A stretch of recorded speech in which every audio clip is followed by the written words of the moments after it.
Out of all the events in the entire Torah, none have been more historically devastating to the collective Jewish people than the story of the spies. Nothing was even remotely as catastrophic as the negative report those 12 spies gave. Nothing brought with it nearly as many negative ramifications as this episode did. For example, if not for the spies, the Jewish people would have waltzed right into the land of Israel. If not for the spies, we would have erected the Beis HaMikdash as soon as we entered the land. If not for the spies, Moshe would have led us into the land instead of Yoshua. If not for the spies, our spiritual utopian bliss we were promised would have been actualized. And yet, because of the spies, it didn't. Because of the spies, the entire generation was killed out. Because of the spies, we had to wait an excruciating 40 more years to enter Eretz Yisrael. Because of the spies, Moshe did not lead us into the land. Because of the spies, the building of the Beis HaMikdash was prolonged hundreds of years. Because of the spies, the spiritual utopia we were supposed to enjoy never came to be. Because of the spies, Hashem declared in Sota Daf Lamed Hey Amud Aleph, the day the spies committed their sin will be a day of sadness and tears for generations. That day was the 9th of Av and became the genesis of Tisha B'Av, the saddest day of the Jewish year, the original day that lives in infamy. The day in which enormous amount of spiritual and physical destruction ravaged the Jewish people for thousands of years, including the destruction of the first Beis HaMikdash, the destruction of the second Beis HaMikdash, the Romans killing 580,000 Jews in the city of Beitar, the start of the First Crusade on August 15th, 1096, the expulsion of Jews from England on July 18th, 1290, the expulsion of Jews from France, July 22nd, 1306, the expulsion of Jews from Spain, July 31st, 1492, Germany's entrance into World War I on August 2nd, 1914, Heinrich Himmler formally starting the final solution, and the start of the Holocaust on August 2nd, 1941, the mass deportation of the Jews from the Warsaw Ghetto to Treblinka on July 23rd, 1914, and the Amia bombing of the Jewish community in Buenos Aires, killing and injuring hundreds of Jews on July 18th, 1994, all took place on the exact same day, Tisha B'Av, the 9th of Av, all because of the 12 spies. So the question is, what exactly did the spies do wrong? What was their horrific sin? Did they go out on their mission and come back with a bunch of lies and gross exaggerations dissuading everyone from wanting the land? Not at all. The Ramban in Bereshis Beis Test cites a Pirkei Rabbeinu HaKadosh that says that the Meraglim said the absolute truth. So what was the issue?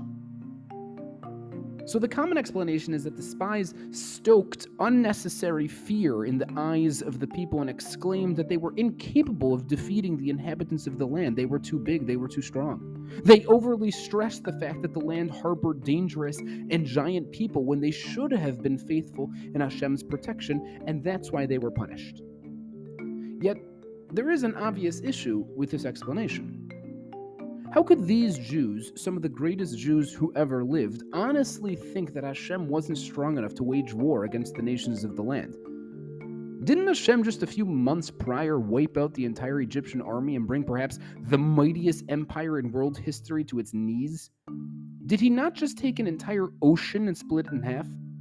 Did he not just rain down mud from the sky and send miraculous clouds and fire to protect the Jewish people?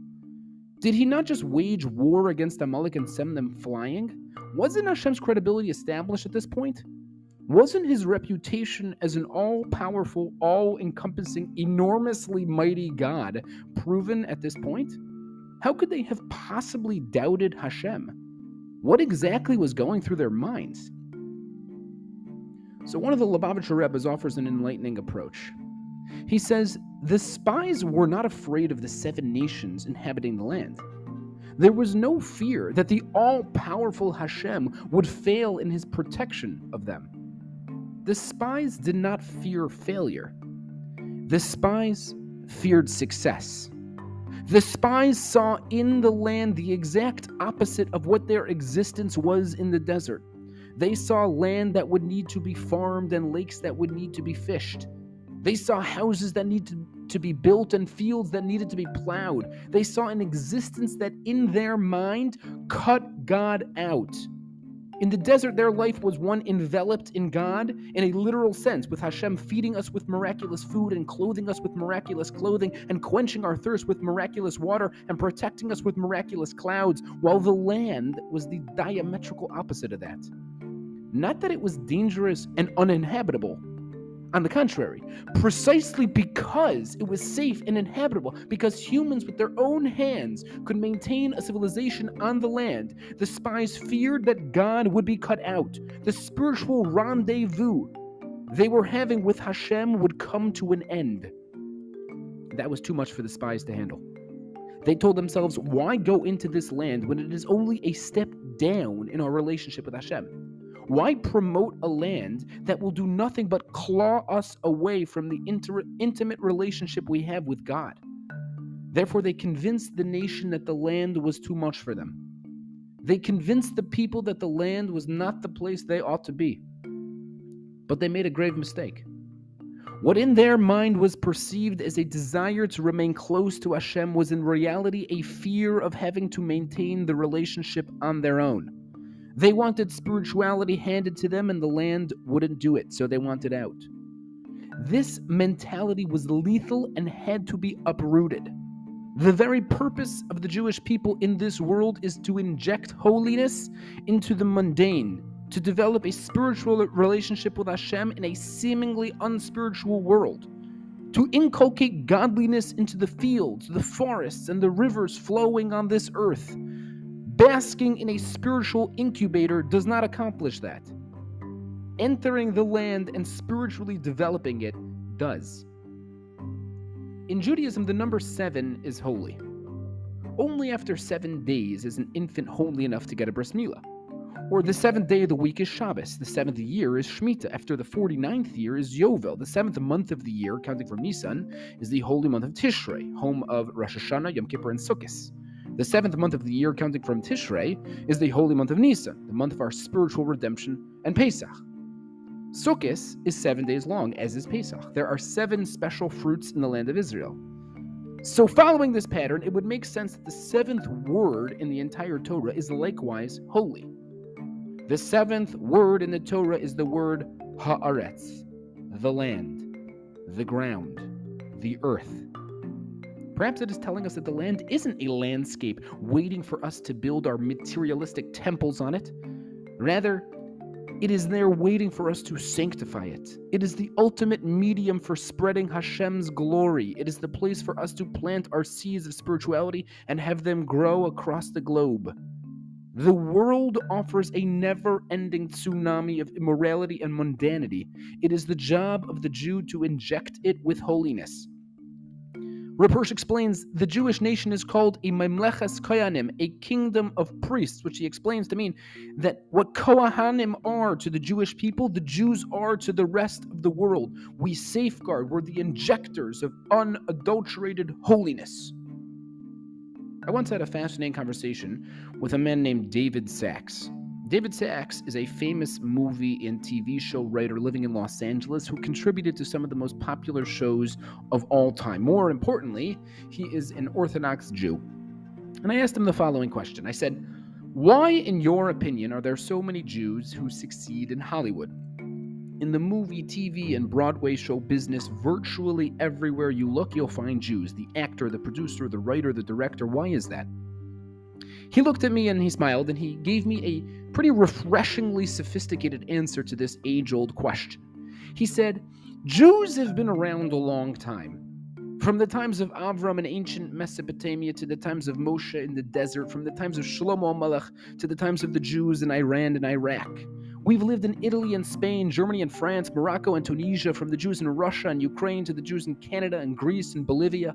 Jews have been through virtually every villain the world has seen and have experienced almost every triumphant leader. The Jew has been through every possible plot twist and backdrop, through every climax and every conclusion. The Jews have experienced every background and every falling action. The Jews have not only witnessed every possible form of drama on life's huge stage, the Jews have taken part in every drama on life's stage. Therefore, he looked at me with a glow.